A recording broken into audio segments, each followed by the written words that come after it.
नमस्कार दोस्तों, संस्कार अकादमी के यूट्यूब चैनल संस्कार स्टडीज में आप सभी का हार्दिक अभिनंदन है।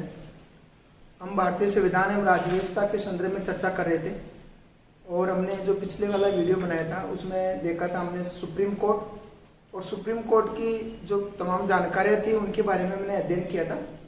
हमने सुप्रीम कोर्ट के इतिहास के बारे में और सुप्रीम कोर्ट में जो न्यायाधीश है वो कौन बन सकता है उन योग्यताओं के संदर्भ में हमने चर्चा की थी।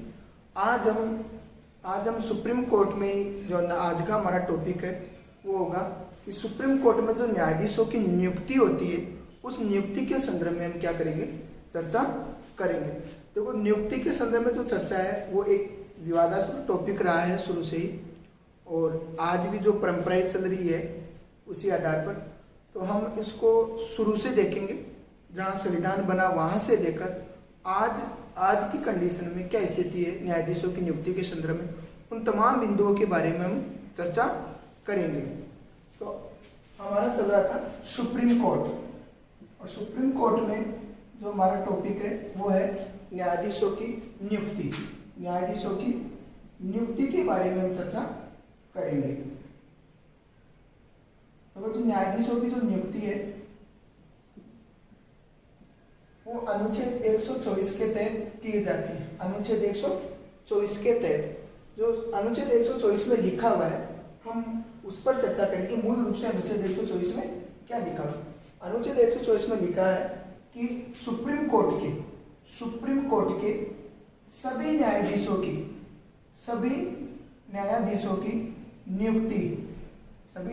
की नियुक्ति कौन करेगा? नियुक्ति राष्ट्रपति। कौन करेगा? राष्ट्रपति। यानी सुप्रीम कोर्ट के सभी न्यायाधीशों की नियुक्ति राष्ट्रपति करेगा, परंतु राष्ट्रपति इसके संदर्भ में क्या करेगा? राष्ट्रपति इसके संदर्भ में सुप्रीम कोर्ट तथा हाई कोर्ट के न्यायाधीशों से क्या लेगा? परामर्श लेगा, यानी विचार विमर्श करेगा। ये लिखा हुआ है। अब स्पष्ट रूप से ये नहीं लिखा कि सुप्रीम कोर्ट तथा हाई कोर्ट के कौन से न्यायाधीशों से, यानी उसको जो लगे कि मुझे इससे विचार विमर्श करना है, सलाह लेनी है, ऐसे सभी न्यायाधीशों से वो क्या लेगा? सलाह लेगा। यानी सुप्रीम कोर्ट के जो न्यायाधीशों की नियुक्ति है उसका उल्लेख अनुच्छेद 124 में, और सुप्रीम कोर्ट के सभी न्यायाधीशों की नियुक्ति कौन करता है? राष्ट्रपति करता है। राष्ट्रपति इस संदर्भ में क्या करता है? सुप्रीम कोर्ट तथा हाई कोर्ट के ऐसे न्यायाधीश जिनसे विचार विमर्श करना वो उचित समझता है, उचित मानता है, सलाह लेना उचित समझता है, ऐसे न्यायाधीशों से क्या लेगा? वो सलाह लेकर ही क्या करेगा? नियुक्ति करेगा। परंतु यहाँ पर स्पष्ट नहीं किया कि किन से सलाह लेगा, बस ये बताया कि सुप्रीम कोर्ट तथा हाई कोर्ट, ये नहीं बताया कि किन से। परंतु इसी में आगे लिख रखा है कि राष्ट्रपति इस संदर्भ का मतलब नियुक्ति के संदर्भ में, सुप्रीम कोर्ट के न्यायाधीशों की नियुक्ति के संदर्भ में सुप्रीम कोर्ट के मुख्य न्यायाधीश बोले तो सीजीआई से अनिवार्य रूप से सलाह लेगा। यह यहाँ थोड़ा सा स्पष्ट किया है इसमें कि सुप्रीम कोर्ट के मुख्य न्यायाधीश से तो क्या लेगा? अनिवार्य रूप से सलाह लेगा। परंतु जो ऊपर लिखा है उसमें स्पष्ट नहीं किया कि किन से लेगा। अब यहाँ नीचे लिखा कि इनके संदर्भ में, यानी सुप्रीम कोर्ट के सभी न्यायाधीशों की नियुक्ति के संदर्भ में सुप्रीम कोर्ट के मुख्य न्यायाधीश से सलाह अवश्य करेगा, विचार विमर्श अवश्य लेगा, यानी विचार विमर्श करेगा उनके साथ बैठकर। ये लिखा है अनुच्छेद 124 में। अब जो सुप्रीम कोर्ट में न्यायाधीश होते थे, ये बात आपको समझ में आ गई होगी। 1950 से लेकर जब से हमारा संविधान लागू हुआ तब से लेकर 1993 तक ये कोई संविधान में लिखी हुई नहीं है, परंतु एक परंपरा पड़ी हुई थी कि 1950 से लेकर 1993 तक सुप्रीम कोर्ट के सभी न्यायाधीशों की नियुक्ति राष्ट्रपति करता था। कौन करता था? राष्ट्रपति। किसकी सलाह पर? मंत्री परिषद की सलाह पर करता था। ये भी हमें क्या रखना है? याद रखना है। ये थोड़ा लंबा टॉपिक है तो हम विस्तार से चर्चा करें, आपको समझ में आ रहा होगा। मैं एक बार फिर से रिपीट कर रहा हूँ, सुप्रीम कोर्ट में जो न्यायाधीशों की नियुक्ति होता है नियुक्ति होती है वो सभी न्यायाधीशों की नियुक्ति कौन करता है? राष्ट्रपति करता है, सुप्रीम कोर्ट तथा हाई कोर्ट के न्यायाधीशों से विचार विमर्श करके। परंतु आगे इसी में लिखा है कि सुप्रीम कोर्ट के मुख्य न्यायाधीश से यानी सीजेआई से, चीफ जस्टिस ऑफ इंडिया से क्या लेगा? अनिवार्य रूप से सलाह लेगा या अनिवार्य रूप से विचार विमर्श करेगा। और एक जो मुख्य है जानकारी, 1950 से लेकर 1993 तक सुप्रीम कोर्ट में न्यायाधीशों की नियुक्ति राष्ट्रपति मंत्रिपरिषद की सलाह से करता था। अब इसके बाद में जो मुख्य और प्रावधान है उनके बारे में हम चर्चा करेंगे। अब आज तक सुप्रीम कोर्ट में न्यायाधीशों, ये एक विवादास्पद टॉपिक रहा। क्यों रहा? क्योंकि सुप्रीम कोर्ट में न्यायाधीशों की जो नियुक्ति होती है वो जैसे कार्यपालिका है, व्यवस्थापिका है, न्यायपालिका। तो कार्यपालिका वो व्यवस्थापिका का न्यायाधीशों की नियुक्ति के संदर्भ में कोई हस्तक्षेप नहीं हो, परंतु यहाँ तक तो होता रहा। इस कारण सुप्रीम कोर्ट में 4 ऐसे केस आए जिन मामलों में सुप्रीम कोर्ट ने सुनवाई की न्यायाधीशों की नियुक्ति के संदर्भ में। जो पहला केस आया था वो आया था एसपी गुप्ता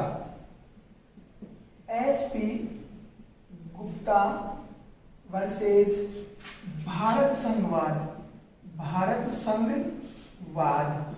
1982 को, यानी एसपी गुप्ता वर्सेज भारत संघवाद से संबंधित हुआ था। उसी मामले में सुप्रीम कोर्ट ने सुनवाई करते हुए न्यायाधीशों की नियुक्ति के बारे में कहा था कि जो विचार विमर्श है उसके बारे में उन्होंने व्याख्या की थी। इस एसपी गुप्ता वर्सेज भारत संघवाद को ही क्या कहते हैं? First जजेज case.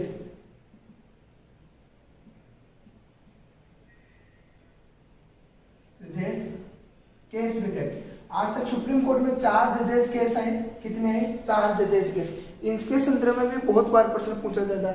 जो प्रथम जजेज केस था, फर्स्ट जजेज केस कौन सा था? एसपी गुप्ता वर्सेज भारत संघवाद वाला 1982 में आया था। इसको फर्स्ट जजेज केस के नाम से भी जाना जाता है। और इस एसपी गुप्ता वर्सेज भारत संघवाद को ही हम जजेज ट्रांसफर केस के नाम से भी जानते हैं, यानी न्यायाधीश स्थानांतरण जो केस था उसके नाम से भी जानते हैं। क्यों जानते हैं? क्योंकि जब आपातकाल के दौरान जब 1975 में आपातकाल लगा था तो उस दौरान इंदिरा गांधी, बहुत सारे ऐसे जज थे जिनका तबादला ट्रांसफर दह दनादन यानी इतने स्पीड से किसी को कहीं, तो उस समय यानी उनके खिलाफ जो सुनवाई करता था ऐसे सभी न्यायाधीशों को उनका ट्रांसफर कर दिया गया। तो इस कारण इसको क्या कहते हैं? ट्रांसफर जजेज केस के नाम से भी जाना जाता है, यानी स्थानांतरण जजेज केस, ट्रांसफर जजेज केस के नाम से भी इसको जानते हैं। ये भी हमें याद रखना है। यानी न्यायाधीश स्थानांतरण जो केस था, मुकदमा था, मामला था। अब यहाँ से 3% एसपी गुप्ता वर्सेज भारत संघवाद कब आया? 1982। कौन से वाद को ही फर्स्ट जजेज केस कहते हैं? एसपी गुप्ता वर्सेज भारत संघ वाले वाद को। कौन से वाद को ही जजेज ट्रांसफर केस कहते हैं या ट्रांसफर जजेज केस कैसे? तो ये सारे तमाम प्रश्न यहाँ से बनते हैं। तो ये क्लियर। उसके बाद में जो सेकंड नंबर आया, देखो सुप्रीम कोर्ट में एडवोकेट होते, बहुत सारे एडवोकेट होते हैं। उन एडवोकेट्स का एक अपना एसोसिएशन है, उनका एक संगठन बना हुआ बहुत बड़ा। तो बहुत सारे जिन एक संगठन है supreme court advocate and on record association. वहां पर सुप्रीम कोर्ट एडवोकेट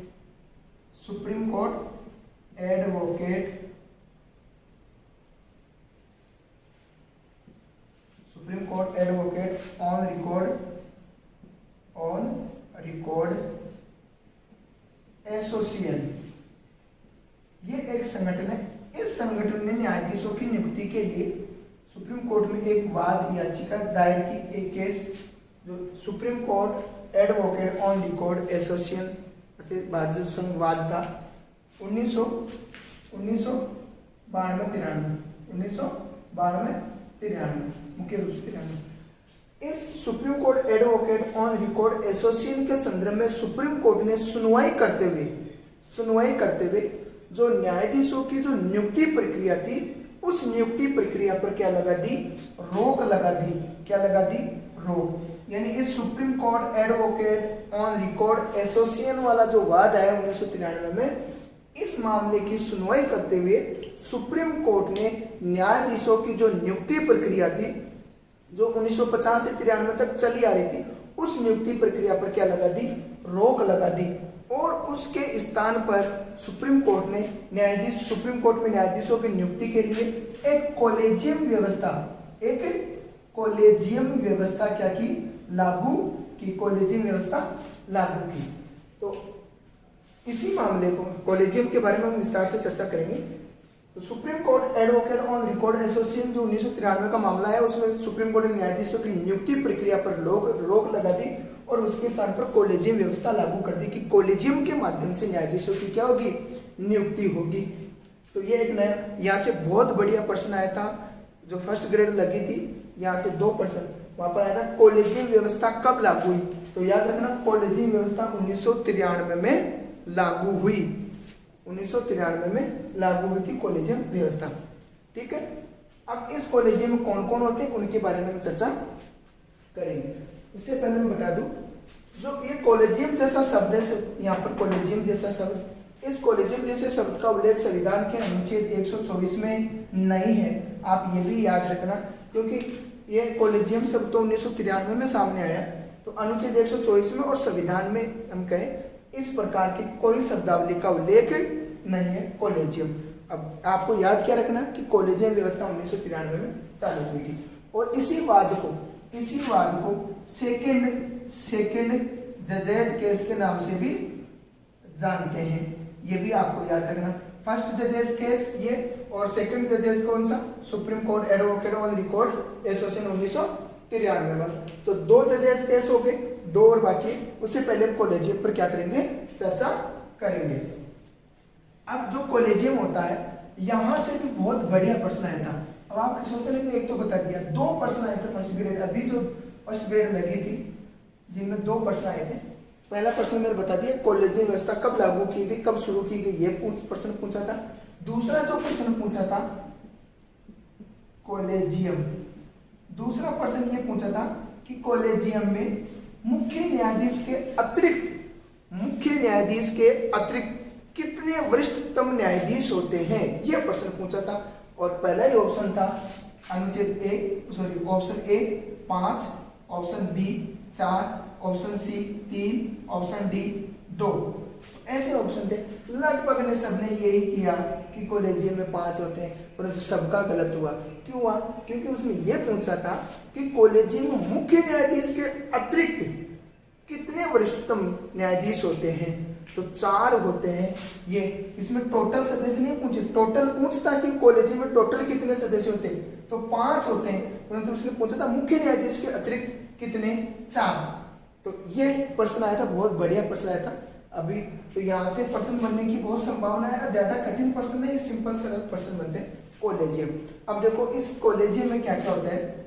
इस कॉलेजियम का जो अध्यक्ष होता है, इस कॉलेजियम का अध्यक्ष वो बनता है CJI। कौन बनता है? CJI, chief justice of India है। मुख्य न्यायाधीश कौन बनता है? सुप्रीम कोर्ट का मुख्य न्यायाधीश इसका क्या बनता है? अध्यक्ष। इसके बाद में जो 4 वरिष्ठतम न्यायाधीश होते हैं, ये वरिष्ठतम न्यायाधीश इसके क्या होते हैं? सदस्य होते हैं। तो टोटल कितने? 4 प्लस 1 मुख्य न्यायाधीश, तो कितने हो गए? 5। कॉलेजियम कितने सदस्य है? 5 सदस्य है कॉलेजियम में। कितने टोटल कितने हैं? 5। मुख्य न्यायाधीश इसका अध्यक्ष होता है। मुख्य न्यायाधीश के अलावा 4 वरिष्ठतम न्यायाधीश होते हैं। अब आपके मन में प्रश्न आ रहा होगा कि जो वरिष्ठतम होते हैं ये कैसे क्या होता है? वरिष्ठतम का मतलब होता है मुख्य न्यायाधीश के तुरंत जो नीचे वाले 4 है, एक मुख्य न्यायाधीश, उसके बाद में जो 2, 3, 4, 5 नंबर तक है वो वरिष्ठतम न्यायाधीश होते हैं। तो 4 वरिष्ठतम न्यायाधीश। ये कॉलेजियम करता क्या है? ये कॉलेजियम क्या करता है? सुप्रीम कोर्ट में न्यायाधीशों की नियुक्ति करता है। किस प्रकार? इस कॉलेजियम में 5 सदस्य हैं। ये 5 लोग मिलकर न्यायाधीशों की नियुक्ति के संदर्भ में एक लिस्ट बनाते हैं, एक कच्चा खाका तैयार करते हैं कि इन लोगों को क्या बनाना है? न्यायाधीश बनाना है। ये कॉलेजियम अपनी सिफारिशों को राष्ट्रपति के पास भेजता है। कहाँ पर भेजता है? राष्ट्रपति के पास। और राष्ट्रपति कॉलेजियम की सिफारिशों को लागू करते हुए उन न्यायाधीशों की नियुक्ति कर देता है जो कॉलेजियम ने नाम सुझाए हैं, जो कॉलेजियम ने नाम भेजे हैं, उन लोगों को राष्ट्रपति नियुक्त कर देता है न्यायाधीश के पद पर। तो कॉलेजियम क्या करता है, कॉलेजियम जिनकी नियुक्ति करनी है उन लोगों की एक लिस्ट बनाई जाती है, नाम तैयार किए जाते हैं, उन नामों को राष्ट्रपति के पास भेजा जाता है और राष्ट्रपति कॉलेजियम की सिफारिश को क्या कर देता है, स्वीकृति दे देता है, मान्यता दे देता है और राष्ट्रपति उन न्यायाधीशों की क्या कर देता है, नियुक्ति कर देता है। तो ये कॉलेजियम व्यवस्था थी जो 1993 में शुरू हुई थी, ये सेकंड जजेज केस के नाम से। उसके बाद में आता है थर्ड जजेज केस। कौन सा? थर्ड जजेज केस। वो आता है 1998 में। वो कैसे आता है? थर्ड जजेज केस, ये कैसे आता है थर्ड जजेज केस 1998 में? देखो उस समय भारत के जो राष्ट्रपति थे वो थे के आर नारायण। नारायण क्या थे? राष्ट्रपति थे। और के आर नारायण ने अनुच्छेद 143 का, अब आपके प्रश्न की अनुच्छेद 143 क्या है? अनुच्छेद 143 वो अनुच्छेद है जिसकी सहायता से राष्ट्रपति सुप्रीम कोर्ट से क्या ले सकता है? सलाह ले सकता है। परामर्शी क्षेत्राधिकार होता है इसमें कि सुप्रीम कोर्ट भी ले सकता है राष्ट्रपति भी सुप्रीम कोर्ट से। तो अनुच्छेद 143 का प्रयोग करते हुए के आर नारायण ने सुप्रीम कोर्ट से सलाह ली। सुप्रीम कोर्ट से ये पूछवाना चाहा कि ये जो कॉलेजियम होता है, इस कॉलेजियम की सिफारिश को, कॉलेजियम की सिफारिश को क्या राष्ट्रपति पुनर्विचार हेतु भेज सकता है? पुनर्विचार हेतु भेज सकता है क्या? इसका मतलब सीधा सा है कि कॉलेजियम ने जिन लोगों की सिफारिश की है उन सिफारिशों को क्या राष्ट्रपति पुनर्विचार के लिए भेज सकता है एक बार? तो सुप्रीम कोर्ट ने इस मामले की सुनवाई करते हुए सुप्रीम कोर्ट ने कहा राष्ट्रपति क्या कर सकता है? राष्ट्रपति कॉलेजियम की सिफारिशों को एक बार पुनर्विचार हेतु लौटा सकता है। ये 1998 में सुप्रीम कोर्ट ने क्या नारायण द्वारा पूछे गए सवाल के जवाब में ये कहा कि राष्ट्रपति कॉलेजियम की सिफारिशों को एक बार पुनर्विचार हेतु लौटा सकता है। इसका मतलब सीधा सा है, कॉलेजियम ने जिन लोगों की सिफारिश की है राष्ट्रपति उन नामों को एक बार लौटा सकता है। एक बार अगर कॉलेजियम ने पुनः उन्हीं नामों को भेज दिया तो राष्ट्रपति को उन न्यायाधीशों की नियुक्ति करनी ही होती है। इसको कहते हैं थर्ड जजेज केस के नाम से जाना जाता है। जो के आर नारायण उस समय भारत के क्या थे? राष्ट्रपति थे। तो राष्ट्रपति क्या कर सकता है? ये भी बहुत बढ़िया प्रश्न बन सकता है। निम्नलिखित कथनों में से सही कथन को छांटिए। पहला कथन आ गया, राष्ट्रपति कॉलेजियम की सिफारिशों को पुनर्विचार हेतु नहीं लौटा सकता। दूसरा कथन आ गया, राष्ट्रपति कॉलेजियम की सिफारिशों को एक बार पुनर्विचार हेतु लौटा सकता है। तीसरा ऑप्शन आ गया, राष्ट्रपति कॉलेजियम की सिफारिशों को कितनी भी बार लौटा सकता है। एक कोई और ऑप्शन होगा। तो यहाँ से भी बहुत बढ़िया प्रश्न बनता है। सही कथन को छांटिए, बहुत बढ़िया प्रश्न बनता है यहाँ से। तो आप इसको भी क्या रखेंगे? ध्यान रखेंगे। उसके बाद में मैं आपका ध्यान आकर्षित करना चाहता हूँ। यहाँ से बहुत बढ़िया प्रश्न बनेगा, आप गौर से सुनिए। जब अटल बिहारी वाजपेयी की सरकार थी और जो 2004 तक देश के प्रधानमंत्री रहे अटल बिहारी वाजपेयी, उस समय क्या हुआ? अटल बिहारी वाजपेयी ने सन 2000 में एक संविधान समीक्षा आयोग गठित किया था। बहुत बढ़िया प्रश्न बनेगा यहाँ से। संविधान समीक्षा आयोग गठित किया था सन 2000 में। कब? सन 2000 में। इस संविधान समीक्षा आयोग के जो अध्यक्ष थे, उसका अध्यक्ष बना था उस समय के जो रिटायर्ड जज थे M.N. वेंकट चलैया।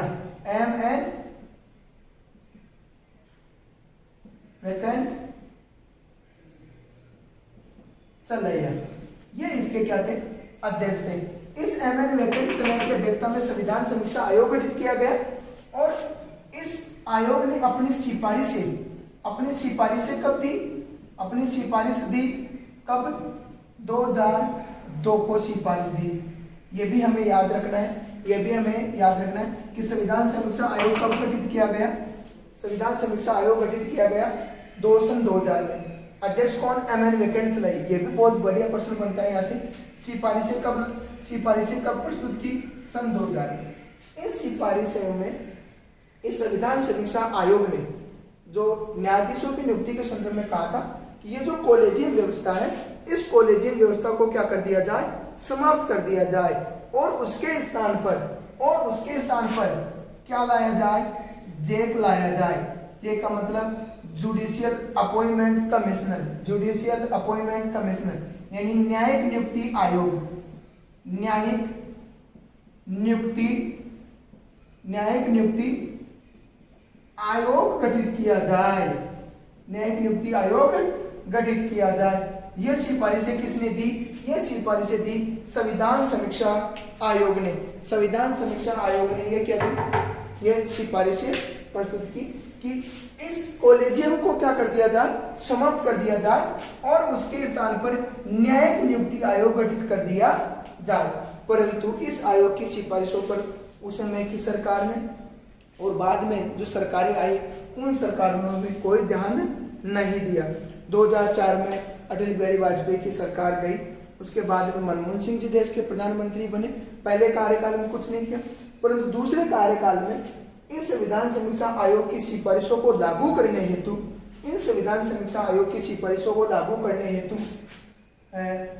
2013 में क्या किया? 2013 में जेक की स्थापना करने हेतु यानी न्यायिक नियुक्ति आयोग की स्थापना करने हेतु 120वां संविधान संशोधन क्या किया? प्रस्तुत किया। ठीक है, अब कहां रखा? लोकसभा में रखा। परंतु ये जो 120वां संविधान संशोधन विधेयक था ये पारित नहीं हो सका। क्यों नहीं हो सका? क्योंकि अगर कोई बिल लोकसभा से पारित हो जाता है और उसके बाद में राज्यसभा में जाता है और वो बिल राज्यसभा में अगर पेंडिंग पड़ा हुआ है तो और उस दौरान अगर लोकसभा भंग हो जाती है तो लोकसभा द्वारा रखे गए बिल भी क्या हो जाते हैं? समाप्त हो जाते हैं। ये भी आपको क्या रखना, याद रखना है कि 2013 में इस जेक को लागू करने हेतु 120वां संविधान संशोधन विधेयक लाया गया मनमोहन सिंह जी की सरकार द्वारा 2013 में, परंतु ये पारित नहीं हो सका। लोकसभा में रखा था, लोकसभा में पारित हो गया, परंतु राज्यसभा में पेंडिंग पड़ा था। और उस दौरान क्या हो गए? उस दौरान 2014 थी उसमें क्या हो गई? लोकसभा भंग हो गई और नए लोकसभा के चुनाव हुए। उसके बाद में 2014 में मई 2014 में चुनाव होते हैं लोकसभा के और यूपीए की जगह एनडीए सरकार बनती है जिसमें नरेंद्र भाई मोदी देश के प्रधानमंत्री बनते हैं और उनकी सरकार के द्वारा नए सरकार का गठन होने के बाद जो संशोधन लाया गया वही संशोधन इस जेक के लागू करवाने के लिए उन्होंने 121वां संविधान संशोधन लेकर आए, परंतु वो जेक को लागू नहीं करना चाहते थे। जेक की जगह से ही वो एन जेक लेके आ रहे थे, एन जेक। तो 12 अगस्त 120वां संविधान संशोधन तो क्या हो गया? संविधान संशोधन क्या हो गया? रद्द हो गया, पारित नहीं हो सका। उसके बाद में 12 अगस्त 2014 को भाजपा सरकार इस जेक, यहाँ तो जेक लागू करवाने के लिए लाया गया था, इस जेक की जगह एन जेक लागू करवाने के लिए एन जेक की स्थापना करने हेतु, एन जेक का मतलब होता है नेशनल जुडिशियल अपॉइंटमेंट कमिश्नर यानी राष्ट्रीय न्यायिक नियुक्ति आयोग, राष्ट्रीय न्यायिक नियुक्ति आयोग की स्थापना हेतु 121वां संविधान संशोधन विधेयक, 121वां संविधान संशोधन विधेयक कहाँ रखा? संसद में रखा गया, पारित हो गया। अब दोनों सदनों से पारित होने के बाद कई विधेयक ऐसे होते हैं, यानी दोनों सदनों से पारित होने के बाद राष्ट्रपति के हस्ताक्षर होते हैं और राष्ट्रपति के हस्ताक्षर होते हैं। वो जब राष्ट्रपति अपनी सहमति दे दे तो वो विधेयक क्या बन जाते हैं? एक्ट बन जाते हैं, यानी वो बिल क्या बन जाते हैं? एक्ट बन जाते हैं।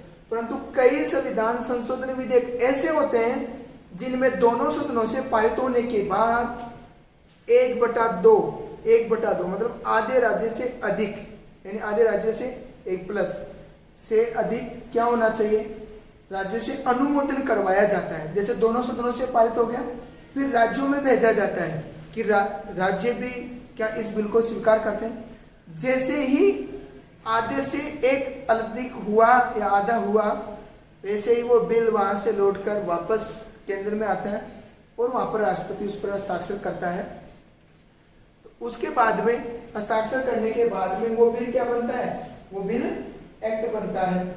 और जब दोनों सदनों से पारित हो गया तो 23 सितंबर अगस्त में लाया गया, प्रक्रिया बहुत जल्दी हुई। 23 सितंबर 2014 को राजस्थान देश का पहला राज्य बना इस 121वें संविधान संशोधन का अनुमोदन करने वाला। क्या करने वाला, अनुमोदन करने वाला, यानी स्वीकृति देने वाला। आप समझ गए होंगे, यानी 121वां संविधान संशोधन लाया गया। क्यों लाया गया, एनजेक को लागू करवाने हेतु। एनजेक क्या है, राष्ट्रीय न्यायिक नियुक्ति आयोग है, जो न्यायाधीशों की नियुक्ति करेगा। विस्तार से चर्चा और आगे करेंगे। दोनों सूत्रों से पारित होने के बाद ये राजस्थान आया और राजस्थान देश का पहला राज्य बना 23 सितंबर 2014 को इसको स्वीकृति देने वाला। 31 दिसंबर 2014 को राष्ट्रपति ने इस एनजेक को क्या कर दी, स्वीकृति दे दी। यानी इस 121वें संविधान संशोधन को क्या कर दिया, लागू कर दिया, हस्ताक्षर कर दिया। यानी इस पर क्या किए, राष्ट्रपति ने क्या किए, हस्ताक्षर किए। और 1 जनवरी 2015 को ये 121वां संविधान संशोधन लागू हो गया। 99वें संविधान संशोधन अधिनियम के रूप में। अब अधिनियम, पहले विधेयक था, अब अधिनियम। 99वें संविधान संशोधन अधिनियम के रूप में ये क्या हो गया, लागू हो गया। जिसके तहत क्या क्या प्रावधान किए गए वो हम देखेंगे। इस 121वें संविधान संशोधन द्वारा, या कह सकते हैं 99वें संविधान संशोधन अधिनियम द्वारा, इस 3 नए अनुच्छेद जोड़े गए। कितने अनुच्छेद जोड़े गए, 3 नए अनुच्छेद जोड़े गए। वो 3 नए अनुच्छेद थे, अनुच्छेद 124A, अनुच्छेद 124B और अनुच्छेद 124C। अनुच्छेद 124 के आपको बड़ा है लिखना है क्योंकि बाद में जोड़ेंगे। अनुच्छेद 124B, अनुच्छेद 124C, ये 3 अनुच्छेद जोड़े गए भारतीय संविधान में। इस अनुच्छेद 124 के तहत तो इस एनजे का क्या किया गया, गठन किया गया। ठीक है, गठन किया जाएगा एनजे का। इस राष्ट्रीय न्यायिक नियुक्ति आयोग में एनजे में कौन कौन शामिल होंगे वो लिखा गया।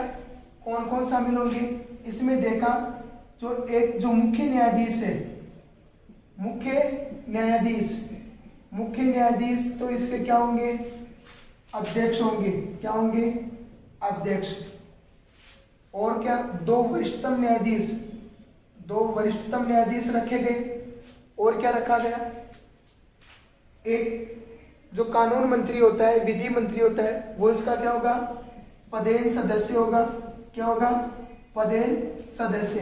और उसके अलावा जो 2 विधि के जानकार, यानी कानून के जानकारों को राष्ट्रपति सदस्य के रूप में क्या करेगा, नियुक्त करेगा। कौन करेगा, राष्ट्रपति। ये तो टोटल कितने सदस्य हो गए, 6।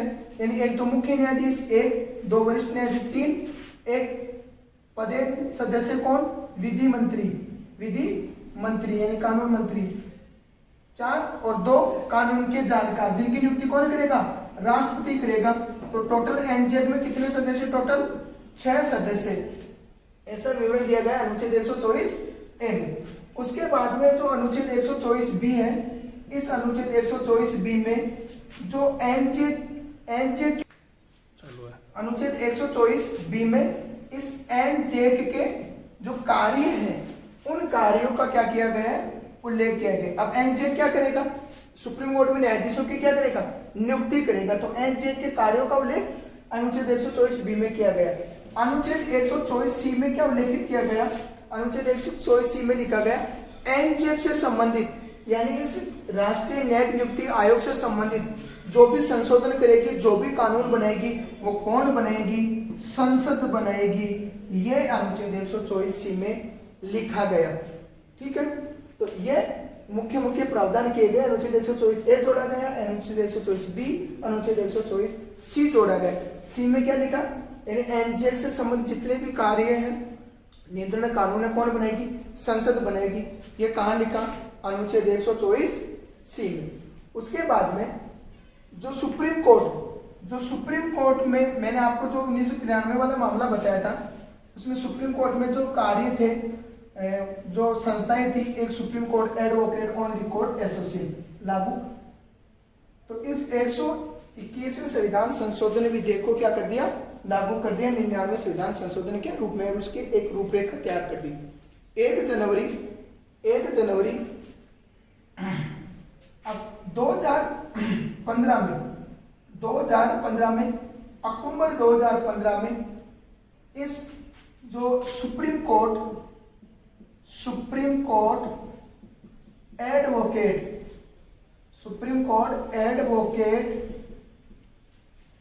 ऑन रिकॉर्ड एंड एसोसिएशन ने क्या की, इस 99वें संविधान संशोधन अधिनियम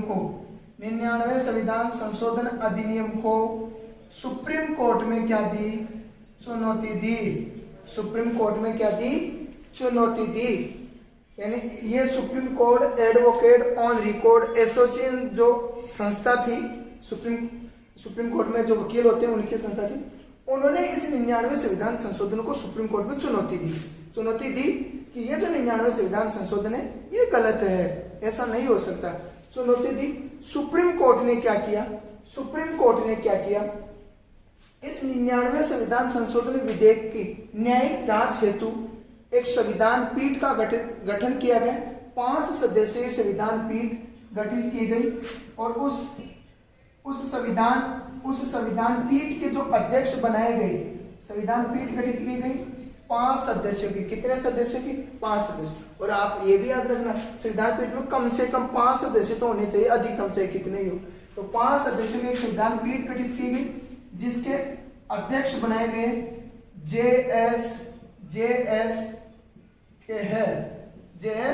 केहर को क्या बनाया गया, जगदीश शरण केहर को क्या बनाया गया, इसका अध्यक्ष बनाया गया।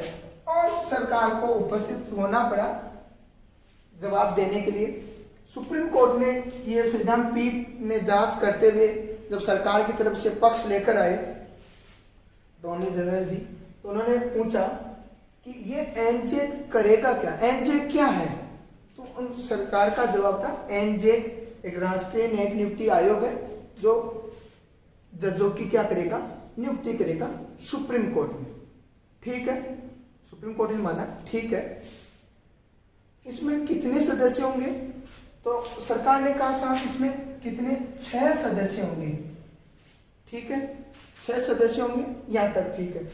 6 कौन कौन होंगे, तो 6 कौन कौन होंगे, तो उन्होंने कहा एक मुख्य न्यायाधीश होगा जो इस एनजेक का क्या होगा, अध्यक्ष होगा।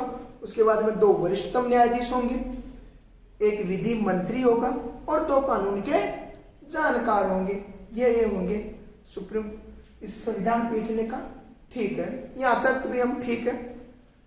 सरकार ने कहा एक भी इस 99वें संविधान संशोधन में एक भी ऐसा पहलू नहीं है जो संविधान के मूल ढांचे का उल्लंघन करता हो। तब सुप्रीम कोर्ट ने और पूछा, संविधान पीठ ने पूछा सरकार से कि ठीक है, मुख्य न्यायाधीश अध्यक्ष होंगे, 2 वरिष्ठतम न्यायाधीश होंगे, एक विधि मंत्री भी होगा, ठीक है, परंतु ये जो 2 कानून के जानकार है, इन कानून के जानकारों की नियुक्ति कौन करेगा। तब सरकार ने कहा कि जो 2 कानून के जानकार सदस्य हैं इनकी नियुक्ति राष्ट्रपति करेगा।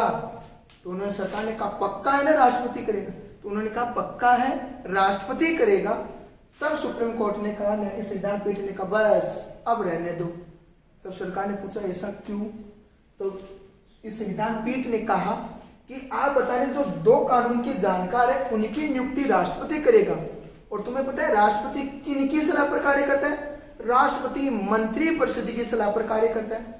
तब इस संविधान पीठ ने, सुप्रीम कोर्ट ने कहा कि यहाँ पर न्यायपालिका में कार्यपालिका का हस्तक्षेप हो रहा है और डायरेक्ट हो रहा है कि जो 2 कानून के जानकार है उनकी नियुक्ति राष्ट्रपति करेगा, राष्ट्रपति मंत्री परिषद की सलाह से करेगा। तो ये तो इनडायरेक्ट रूप से क्या हो गया भाई, आप नहीं कह रहे कि मंत्री परिषद करेगी नियुक्ति, परंतु मंत्री परिषद की सलाह पर तो राष्ट्रपति कार्य करेगा। तो ये क्या हो गया, यानी न्यायपालिका में कार्यपालिका का हस्तक्षेप हो गया। और सुप्रीम कोर्ट ने कहा ये 99वां संविधान संशोधन संविधान के मूल ढांचे का उल्लंघन करता है, यानी संविधान के जो बेसिक स्ट्रक्चर है उस बेसिक स्ट्रक्चर का क्या करता है, उल्लंघन करता है। और सुप्रीम कोर्ट ने इस 99वें संविधान संशोधन को पूरे के पूरे को रद्द कर दिया, कुछ हिस्सा नहीं छोड़ा, कुछ कि ये इसको उठा दो, यहाँ दूसरा डाल दो, नहीं। ये हिंदुस्तान के इतिहास में पहली बार हुआ कि सुप्रीम कोर्ट ने इस पूरे के पूरे 99वें संविधान संशोधन को ही रद्द कर दिया। अब आपके मन में ये और एक प्रश्न और उत्पन्न हो गया कि सरकार न्यायपालिका संविधान संशोधनों को रद्द कैसे कर सकती है, कैसे? तो आपको याद हो तब 1973 का जब केशवानंद वाद आया था, तब सुप्रीम कोर्ट ने कहा था कि अगर संविधान संशोधन विधेयक भी अगर संविधान के मूल ढांचे का बेसिक स्ट्रक्चर का उल्लंघन करती है तो न्यायपालिका ऐसे संविधान संशोधनों की भी न्यायिक जांच कर सकती है। और इसी आधार पर सुप्रीम कोर्ट ने इस 99वें संविधान संशोधन को पूरे के पूरे को रद्द कर दिया। और हिंदुस्तान के इतिहास में ये पहली बार हुआ कि 99 पूरा का पूरा संविधान संशोधन ही क्या हो गया, रद्द हो गया। और जो कॉलेजियम व्यवस्था थी, पहले वाली जो कॉलेजियम व्यवस्था थी, उनको पुनः शुरू किया, जो 1993 से शुरू थी, उसको क्या किया, पुनः शुरू किया। परंतु अब वर्तमान में एक नया सिस्टम आया है, MOP, मेमोरेंडम ऑफ प्रोसीजर, न्यायाधीशों की नियुक्ति, यानी कॉलेजियम व्यवस्था तो लागू है ही है, उसके साथ एक आया MOP, मेमोरेंडम ऑफ प्रोसीजर। तो न्यायाधीशों की जो नियुक्ति है उसके संदर्भ में हमने जो देखा इतनी देर तक आज 1 घंटे की क्लास में, वो बहुत महत्वपूर्ण यहाँ से बहुत बढ़िया प्रश्न बनता है। और इसको एक याद रखना, इस सुप्रीम कोर्ट एडवोकेट और रिकॉर्ड एसोसिएशन जो 2015 में वाद आया था, इसको फोर्थ जजेज केस के नाम से जानते हैं, ये भी आपको क्या रखना है, याद रखना है। तो सुप्रीम कोर्ट में कितने केस है, 4 जजेज केस है, 1 2 3 4। तो ये कौन सा है, जो 2015 में है, फोर्थ जजेज केस के नाम से जाना जाता है। इसको हमने न्यायाधीशों की नियुक्ति के संदर्भ में चर्चा की और यहाँ पे ये जो नियुक्ति है वो कंप्लीट है। जो एक नई प्रोसेस है, ये मेमोरेंडम ऑफ प्रोसीजर, इसके ऊपर भी हम क्या करेंगे, चर्चा करेंगे। तब तक के लिए धन्यवाद।